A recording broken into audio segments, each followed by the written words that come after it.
Alrighty, Katrina, it's been lovely chatting with you. I know that we had some time to kind of go over the role briefly yesterday, and then we spoke a little bit off camera this afternoon. Now, Miss Katrina, I would love for you to jump right into it. Tell me a little bit about yourself and professional experience, if you will. So I'm the mom of two grown boys. Um, One is engaged to be married. Oh, Um, yeah. I was a stay-at-home mom for about 10 years. During that time, I volunteered with Florida PTA, both in local units and also with state units. I was the state PTA treasurer for Florida for 2 years. And then I also, working from home, became a personal assistant for a friend who was an insurance adjuster. And my younger son has some health issues and was in physical therapy after brain surgery. And I got involved with Sunshine Physical Therapy. Um, with them volunteering and sitting on their board of directors because I have a background of working with nonprofits when I was younger and growing up at a nonprofit retirement community here in our area, essentially, because my mom worked there for over 25 years. Um, I went into the medical field before I had my children, worked in the medical field for over 10 years. And then, because of my history with both medical and nonprofits, Sunshine, which is a nonprofit physical therapy clinic in our area, asked that I sit on as a temporary position. My temporary position has morphed into my current role, and I've been with them just under 5 years now. And I've been working with their human resources, onboarding, doing payroll, benefits for the employees. We started it when I came on about 25 employees. We've gone up to 30, and now we're currently at 35 employees, and that's physical therapist, occupational therapist, and speech therapist, as well as administrative supportive staff. So I've worked with two different payroll companies with Sunshine, and prior to us working with two payroll companies, which were Paymaster and currently ADP.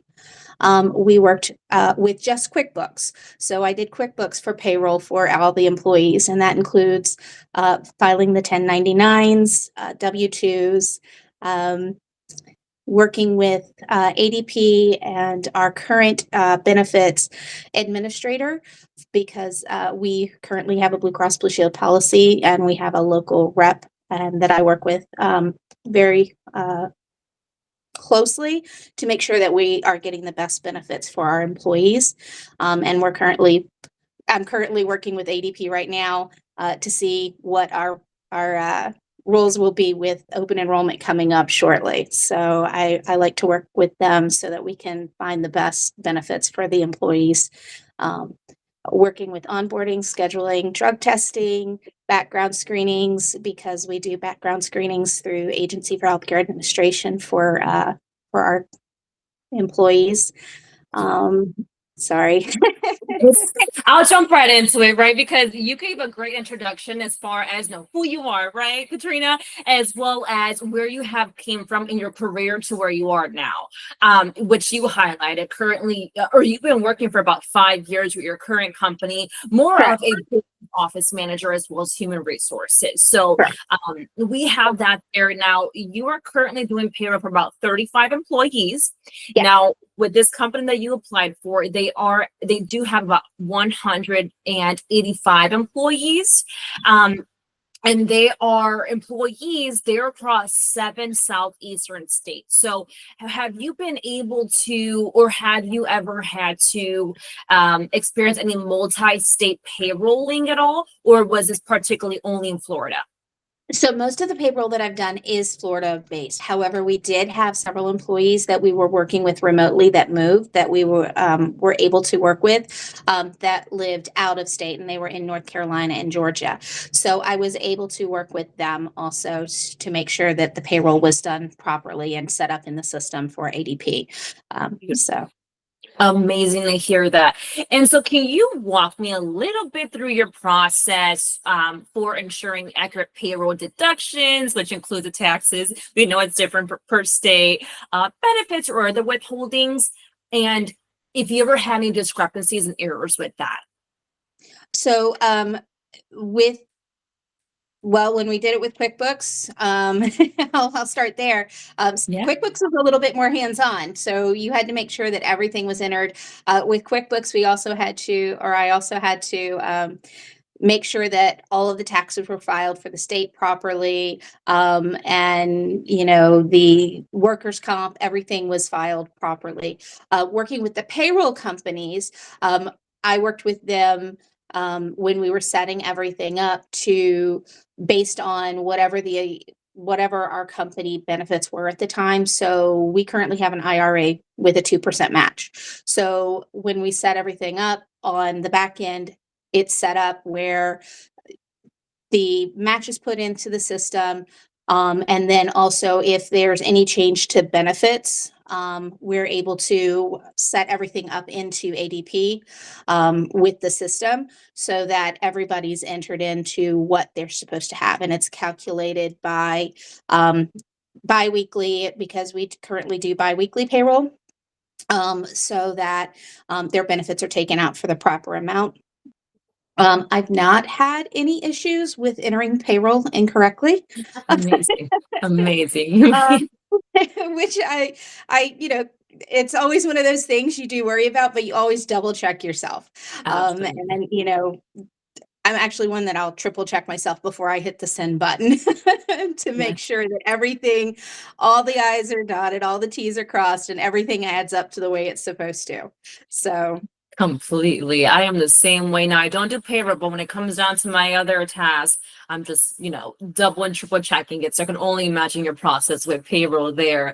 And thank you for sharing that, Katrina. Going down to your benefits experience, I know you've also mentioned your onboarding and offboarding of employees, which kind of entails with the actual the benefits portion. So walk me through yes. your experience with assisting, let's say, new hires with their benefits. So, assisting new hires with their benefits, we currently only offer two plans at our company that I'm working with right now. Mhm. However, I have previously we had four plans that we offered, so we were able to go through four different plans, and I'd walk through the benefits with each of the employees. I'd have a packet ready for them, showing them what each plan details, so that they'd know what breaking it down of what's best for them and letting them make that decision. Also having a spreadsheet of what they'd be looking at per pay period, and so that they'd know what would be coming out. And then I also make sure that I know what I research it because if it's something that I'm going to be taking, I want somebody else to know, the Yes. particulars of it, vision, dental, health, whatever it is. We also currently, I work with, instead of Aflac, we use Allstate for any extra supplemental benefits for employees at our company. So I'm able to and work with that representative and share that information with our employees. And then we have a day, one time a year, where she actually comes in, does a in-person sign up, and then we set everything up with her. So That's amazing. Definitely seems like you were able to streamline a process with that, even up to having a spreadsheet with what they know is coming out of their paychecks on a weekly or biweekly basis. So that's amazing in itself. Now, one of my last questions for you, Katrina, I know it's going a little bit longer here, but what interests you about a role such as payroll and benefits specialist, and what do you want to achieve in this position ultimately? so I like helping people. Yeah. Um, Yeah. my current role, they kind of call me the mom of the office, and I take that, with open arms. I love being able to be there to assist somebody, being able to help them if they have questions or concerns, and if they have something that's going on. And I wanting I'm still wanting to stay in a role where I'm able to help and assist and build myself. I'm Yes. always wanting to grow. I'm always wanting to learn. I don't want to stay stagnant. Um, Absolutely. but I also want to give other people a chance to kind of move and grow. And currently, I'm as far as I can be right now at my company. And we've got some really great talent that's coming up, and I want them to have a chance to be able to shine also, and, grow. So. Yeah. And that's I'm happy that yeah. And I'm so happy that you felt comfortable enough to share that, during our interview, that you're willing to walk away from this position because you want to give the current talent that are at your current company the opportunity to perhaps take on your role. So that speaks wonders about you overall, Katrina. And hopefully we can get you on to a new company to where you make that your home ultimately. My last question for you is, when were you looking to take on a new role? How soon? I would have to give at least 2 weeks notice. They may ask for 3 weeks, Sure. but I'm flexible with them, and I'm sure they'll be flexible with me also. So, Wonderful. Wonderful. Well, Katrina, it truly has been a pleasure speaking to you and getting to know your professional experience a bit further. I'm going to go ahead and conclude this interview, but don't hang up on me quite yet. I want to continue chatting with you off screen. all right. Thank you, Charlie. Thank you.